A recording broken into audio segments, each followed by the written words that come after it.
इस वक्त YouTube पे कुछ औरतें इतनी मादरचोद हो गई हैं जो इतने गंदे वीडियो बना रही हैं, जिनकी वजह से फैमिली इतनी डिस्टर्ब हो रही है। मतलब कि इन लोगों को ये शर्म नहीं आती कि हमारी आल औलाद भी देखेंगी ये वीडियो मेरा। ये साली नंगा नाच करके अपने आप को हिट करना चाहती हैं। अरे शर्म करो थोड़ा, अपने आप को नंगा ना करो, नुमाइश ना बनो, हीरोइन नहीं हो, इज्जतदार घर की हो, इज्जत से रहो। कम से कम अपना जो बचाना है वो तो बचा के रखो। साला जिसको देखो वही अपना साया उठा रहा है, ब्लाउज उठा रहा है, सलवार उठा रहा है। ये क्या है? यूट्यूब को एकदम गंदा कर रखा है। आप लोगों की वजह से ना पूरी फैमिली गंदी हो रही है।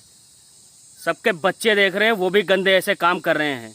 तो सुधर जाओ ना, इसके लिए तुम लोगों के ऊपर बहुत बड़ी कार्रवाई हो।